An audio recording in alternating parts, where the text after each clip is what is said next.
Hi, I'm Tim. Welcome to Watchbox, and thanks for logging on. If you love this watch, email me, tmosso@thewatchbox.com. It's in the description below. Your purchase and pricing email question line for buying this or any watch you see on any Watchbox platform. Please reach out to me directly. Email tmosso@thewatchbox.com for pricing. Today, we're discussing a 2013 launch that was designed to evoke the original CK-2915, the first Speedmaster of 1957. This is the Omega Speedmaster 57. 41.5 millimeters in stainless steel. The watch is 16.5 millimeters thick, and it is 50.1 millimeters from lug tip to lug tip. It has a 20 millimeter spacing between the lugs. The bracelet pops open with twin trigger, double deployant action. You throw it on my wrist, which is 16 centimeters circumference, and it's a chunky watch. It is a fairly thick timepiece, though nowhere near Planet Ocean thickness. I recommend it for a wrist of 15 centimeters circumference or larger, and again, my wrist is 16 to give scale. Taking a quick look at the bracelet, it's nicely made. It's a 3-link design with a conforming end link for a more integrated look.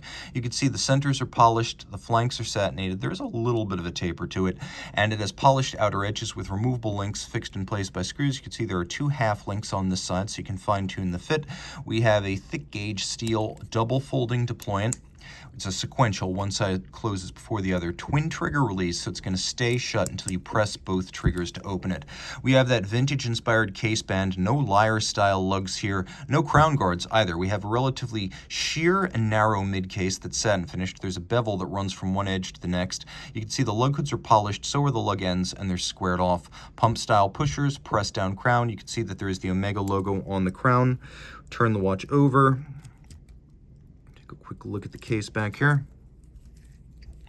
And we'll talk about the movement, then we'll jump to the opposite side. One of the highlights of this watch compared to a moon watch is that it is 100 meters water resistant. So this is a suitable for swimming chronograph. This is Omega caliber 9300. It is the Chronograph, part of the 8500 family. So the 8500 is coaxial chronometer. This is a coaxial chronometer chronograph. And as you can see, it features a column wheel for function selection visible through the bridge. It also has a vertical clutch, which means the chronograph starts up without any jump, unlike a lateral clutch, and you can leave it running without any hazard to the movement. The column wheel makes for crisp action. The movement has 2 barrels, which you can see here, peeking out from under their barrel bridge.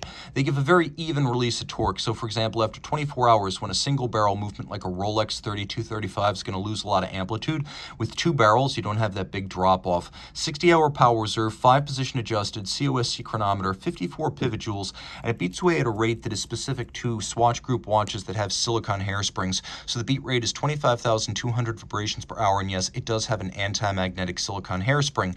It also has a full balance bridge and a free sprung index, making it more shock tolerant, and the George Daniels devised coaxial escapement, a low friction tangential contact, direct and indirect impulse escapement that improves chronometry, power reserve, and reduces maintenance needs. And the rotor uses a bearing that pivots on ceramic bearings for better efficiency and lower maintenance requirements. Screws are both black polished and blackened here, and we have arabesque Côte de Genève across the bridges.